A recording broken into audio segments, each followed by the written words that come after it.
原则上就是讲用地也无问题的话啦吼，经卫部市长拢会支持，所以也非常感谢市长吼对这个活动中心会当做遮重视啦吼，互市民朋友讲逐日拢关大厝来看电视，会当出来，迄个卡拉 OK 也好啦，还是才艺嘉年华好，互迄个市民朋友有和互相迄个交流，这个空间呢非常的难得啦，所以嘛拢鼓励里长爱加办个活动，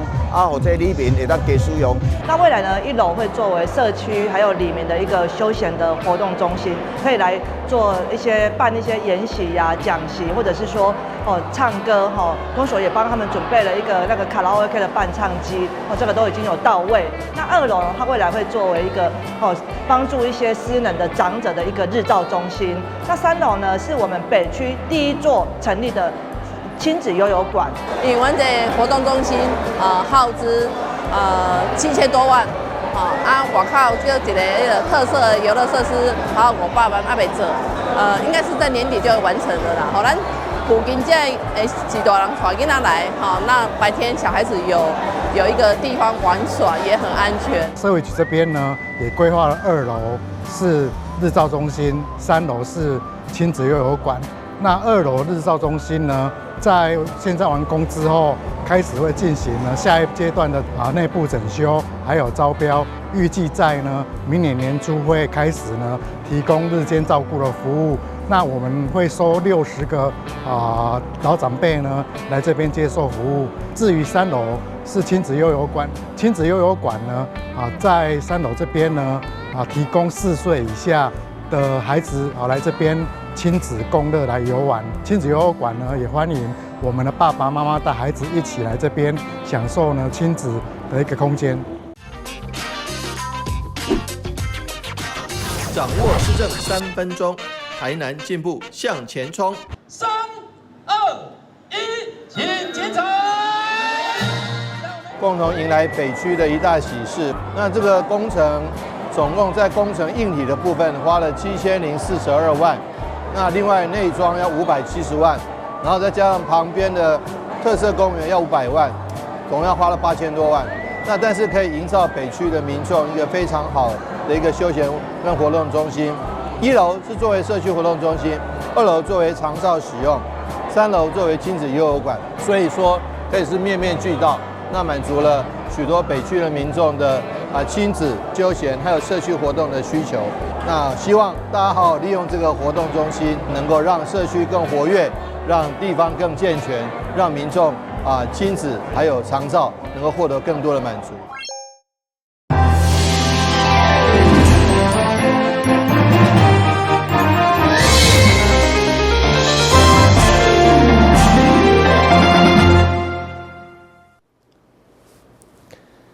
另外是讲嘅，欢迎收看7月2号的中嘉台南电影新闻。2018年开幕的台南真善美剧院，昨半暝伫脸书公告，因为大环境冲击，因将伫8月1号停业，对此引起大批影迷甲网友的不甘。市长委替常务嘛表示，真善美剧院将今日历史，确实互人相当不甘，希望市民朋友看报他。自透早来到真善美剧院外口，虽然还未营业，但阁有游客特别来拍卡翕相。铁门一开，未少人嘛来排队看电影。不过因为大环境因素影响，剧院宣布8月将继续营业。因为本来就打算来看电影，就想说特别来在最后留念或者是支持一下。蛮可惜的对，因为有一些好片可能之前没机会看。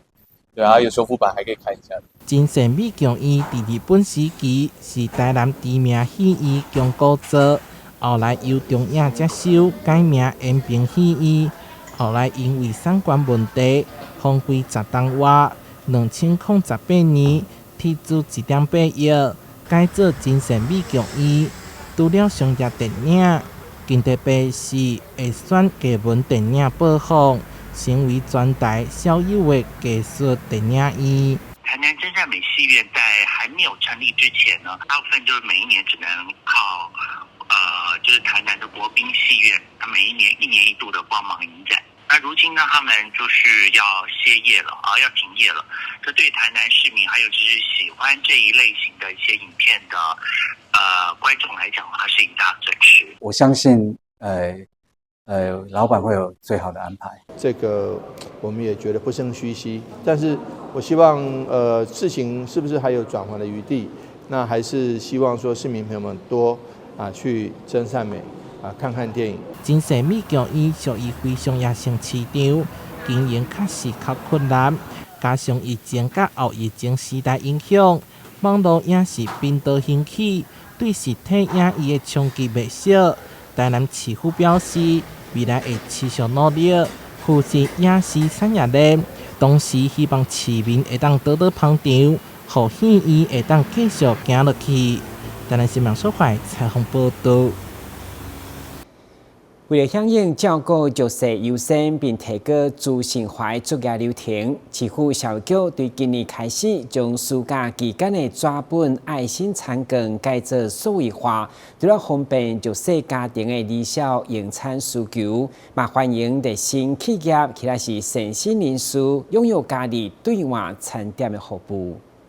台南市爱心餐食补给站的计划，台南市社会局对105年推动到今，累计已经发放超过48万外张的餐券，有16000外位各中小学生受帮助。今年除了延续照顾弱势，嘛首次将餐券数位化，也就是学生摕市民卡，或者是一卡通，就当对外相当方便。为了因应数位化的一个趋势，113年开始推动了数位票卡，跟一卡通公司合作，那希望能够便捷学生兑换的方式，而且降低原本以纸本兑换的一个标签效应，并减少纸本餐券的印制以及人工作业的核销流程。社局表示，今年当领爱心餐的，除了合作的超商以及爱心商店，总共有656个据点。互囡仔上悬会当兑换80块的餐点，除了希望兼顾囡仔营养，嘛呼吁更较侪爱心企业家己行动，扩大照顾弱势。那今年暑假目前已经有至少732名国中小的学生可以以数位票卡来做兑换，也希望以后我们这些都是运用民间资源来做协助，希望一些民间企业还有善心人士能够与社会局联络，来一起做这样的公益服务。其中委托虽然出国行销拢得散，不过嘛提前以宣传相片留下记录，希望该行动延续，让台南成为幸福城市。台南新闻军集采访报道。子宫内膜炎是一种真正看到的妇科癌症，大多数拢发生在更年期以后女性。不过随着医学的进步，即使少年的时得癌，不过治疗以后犹原有机会会当有新。过重的病，妇科医生就表示，只要是癌症分期较低患者，考虑保守的治疗，同时保留子宫，将来就有机会有新。贵综合病院妇产科的部长林大清医师表示，子宫内膜癌是一种常见的妇科癌症。虽然大部分发生在更年期过后的女性，因为更年期的变化在停经后来发生，大约占25%。而年轻的患者嘛有3%到5%。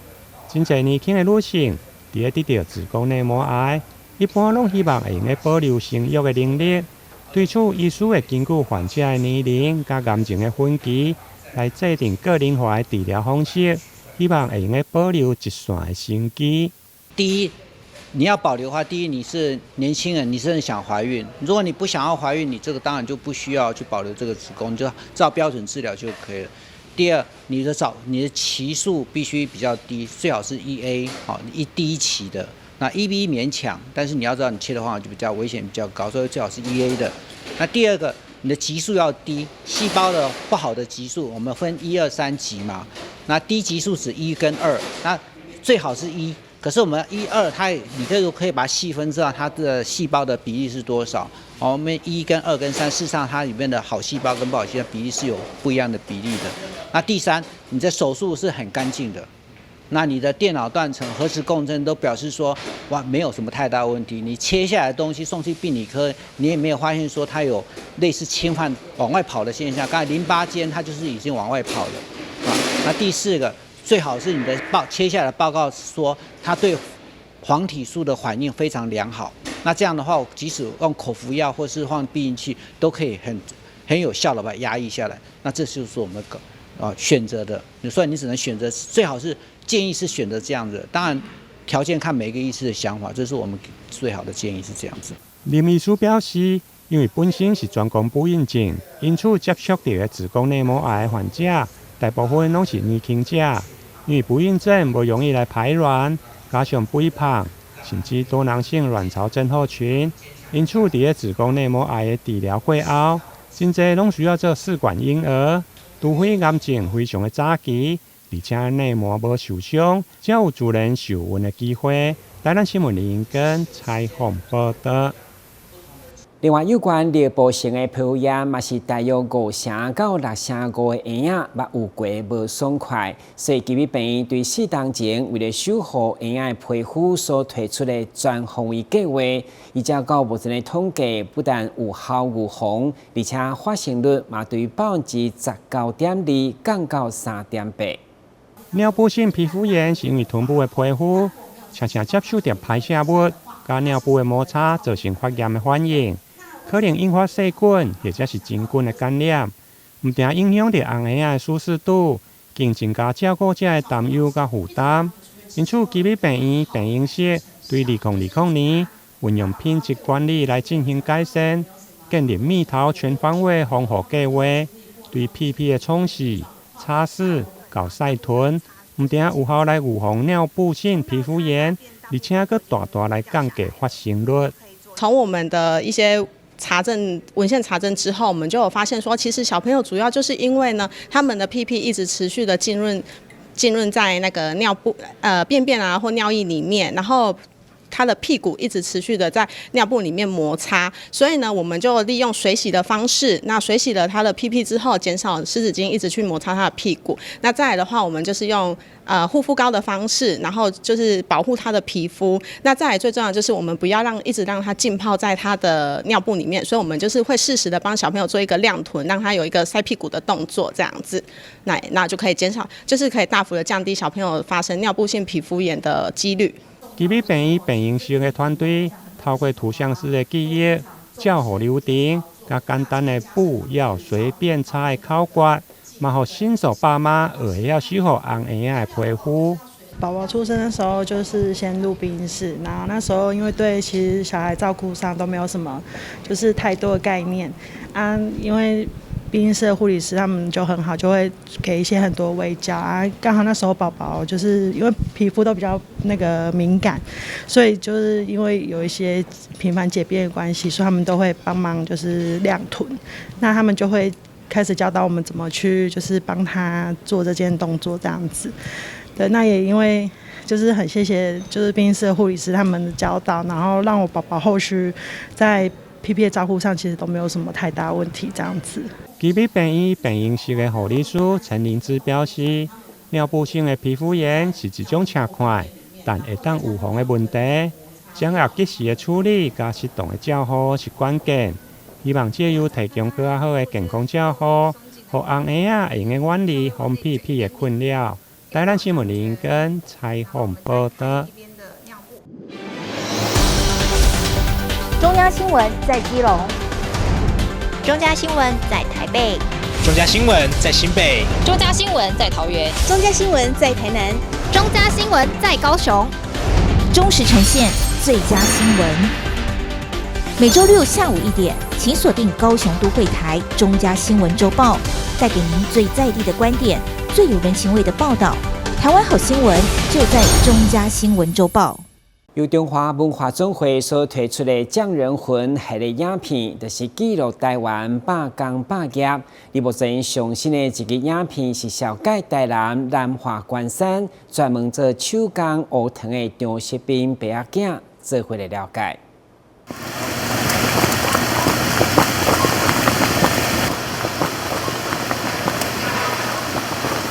热腾腾的糖浆在锅里翻炒搅拌，炉灶里是一根根的木柴，手工柴烧黑糖的做法出自台南南化区的关山里2代黑糖匠人张锡斌和张月腾之手。如今他们的故事被被记录在文化总会匠人魂的影片中。做的是古法柴烧黑汤，我们用的是传统汉人的制作方式，所以对我来讲，它更深层的层次是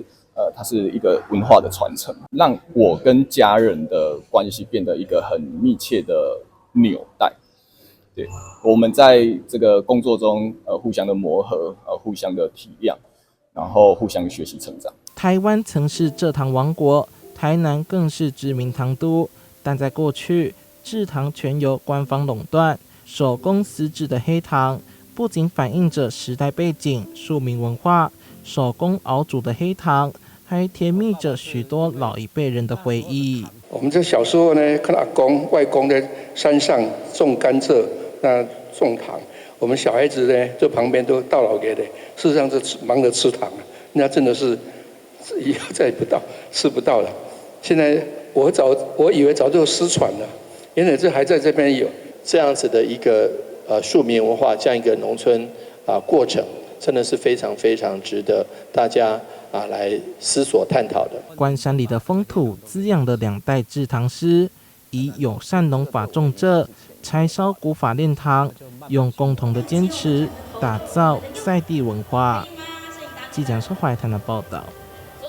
今年台南市巴由市府都市发展局所主导的透南城展览，2号开始在南美馆1馆试营运。市长吴伟霆嘛抢头香来见证台南都市发展的历程。而当中沉浸式的体验，对古早文物到现代科技的技术拢有，表大家看见对过去到现在台南。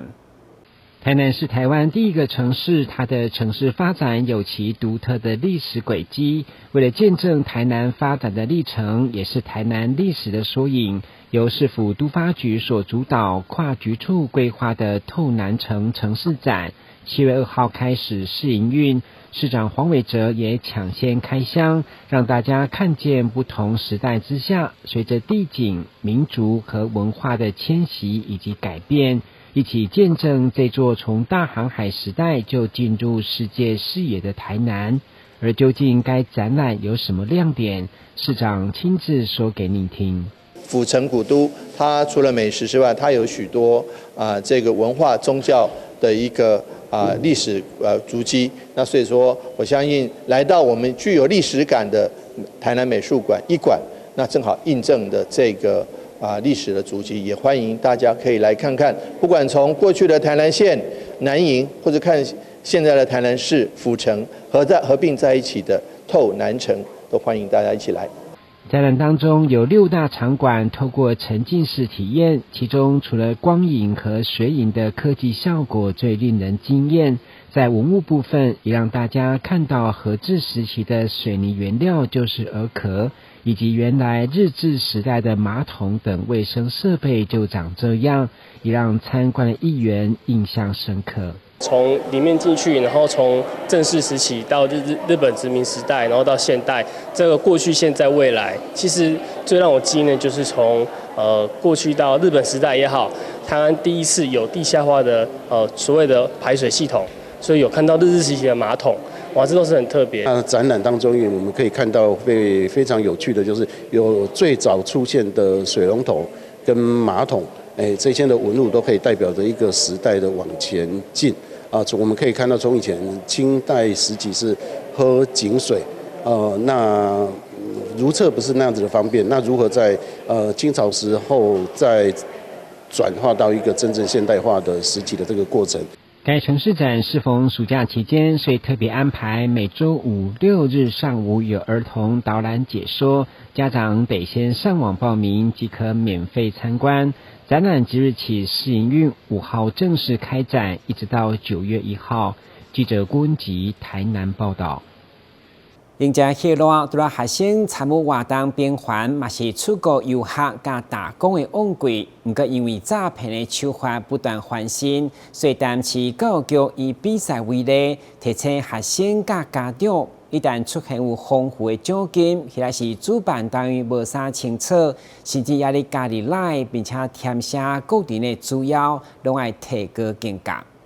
迎接暑假，家长也积极帮孩子准备各种活动。以中嘉宽屏三冠王双子星为例，每一年都会免费举办小小主播营。活动有别于学校的教学，提供多元新闻媒体课程和寓教于乐的体验，进一步让孩子增进媒体素养，分辨假消息。但如果家长是在社群媒体看到儿童填设比赛广告，声称活动有丰厚奖金和报名的优惠，要民众加入 LINE 并填写各自来报名。经事实查核单位调查，发现很多都是假粉专真诈骗，当心一不小心就会有财损。民间业者常常会在网络上用比赛的方式来吸引孩子或家长填写报名的资讯，产生不少诈骗的案例。在这边教育局呼吁，如果有看到网络上有不明的这个报名的资讯，要特别留意，尤其是第一个，如果有高额的奖金，要特别提高警戒心，避免说因为高额的奖金而诱惑去填写不当或是不明的资讯。第二个部分，如果有看到这一个主办单位不太清楚的，要特别去留意，看看他们过去的这个粉丝专页有没有相关的留言，甚至是不是新成立的。第三个部分，我们现在的网站常常已经有这个认证的蓝勾勾，如果你发现这个网站不太清楚的话，要特别提高警觉。确实，避免诈骗已经是全民运动。在台南长期致力于幼儿教育的真真音乐艺术中心，除了设计各种幼儿音乐和亲子共学课程，也导入募集现场和焦点人物，要从小孩的口语训练开始，让他们清楚表达，说出好感度，并在活动当中融入防诈骗观念，成为孩子的第一堂媒体课。艺术中心呢，也在暑假呢特别规划了许多亲子音乐活动、艺术活动、粘土活动、绘画活动，对，相当多很精彩，然后很精致的活动。那特别，我们还有做了一个主播口语训练营。那希望呢，这样的营队呢，可以在台南市更了解，让孩子能够更了解台南地方，然后台南的美好、台南的韧性、台南人做事的顶真，还有一些建筑物好美好的地方。但是希望也在这个课程内容，我们也一直在强调，也灌输孩子诈骗这样子的事情会在生活中层出不穷，所以希望能够特别的注意。对，那也会对小主播们，希望小主播能够去宣导这样子的事情。打击假消息，提升媒体识读，已经是全民的教育，一起让谣言止于智者。记者顾文吉台南报道。由中嘉宽屏甲台湾师范大学合作所举办的手机影集工作坊，为期2天的课程，除了教大家用手机来制作影片以外，嘛推广公用频道，互民众提升媒体素养。公用频道存在许久，仍有许多民众想使用，却不是那么清楚规则。国立台湾师范大学大众传播研究所与中嘉宽屏合作，举办手机影制工作坊，吸引民众报名学习拍摄、制片技术，同时了解媒体禁用权与媒体识读的重要性。公用频道节目是由谁来提供？所有看公用频道的人来提供。你既是一个观众，你也是一个生产者，所以公共电视某种程度，它在跟观众的关系是观众的角色不同，跟观众关系一样，它还是做节目给你看。TVBS 做节目给你看，公共电视也做节目给你看啊，所以它是做节目给你看，所以你都是一个被动的节目的接收者，你可以喜欢，可以不喜欢，可是公共频道不做节目。因为公共频道谁才是公共频道经营者？所有订有线电视，甚至广义的所有拥有这个系统的那个地区的民众，你既是消费者、乐听众，你也是这个频道内容的制作人、生产者。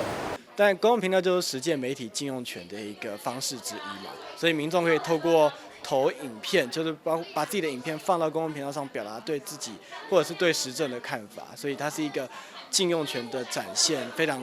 应该说它是一个禁用权展现的方式之一。所以媒体素养当然我觉得是很重要了。第一个是基本对媒体的认识，是他们要辨别什么是好的媒体，什么是坏的媒体，然后再加上是他们可以怎么去使用。然后像刚我们的工作坊也有提到说，基本的色情、裸露、暴力或是商业媒体，这个都没办法在公用频道上面做分享。那在这一点，我觉得他们来这边就可以认识基本的一些媒体的知识。面对资讯爆炸的时代，民众如何聪明阅听，避免被假讯息受骗？透过公平无私这款桌游，了解到讯息背后可能有许多操作，呈现出给观众接收的模样不全然单纯真实，也提升辨识假消息的敏感度。觉得蛮好玩的，就是可以借由桌游的部分，然后去了解说公用的那个频道跟商业的频道的不一样。真消息跟假消息的话，就是可能会先看过，第一次应该是会先看过带过而已。对，那如果他一直反复出来的话，就会会不自觉的重视它，然后会想要去了解说这个的真实性是如何。我觉得这个是现在全民都应该要具备的基本知识，就是在学校里面会有学习到。那民众的部分的话，我觉得在日常生活中，像是平常看新闻媒体啊，或是电视的时候，他们应该要知道怎么辨别说这些讯息哪些是真的，哪一个是假的。工作坊吸引超过60位民众报名，30多位学员参与，透过理论传授与实作，促进有线电视公用频道的使用，也从而提升民众媒体素养。记者翁允俊台北报道。感谢收看7月2日中嘉台南电新闻，我是顾文杰，咱再会。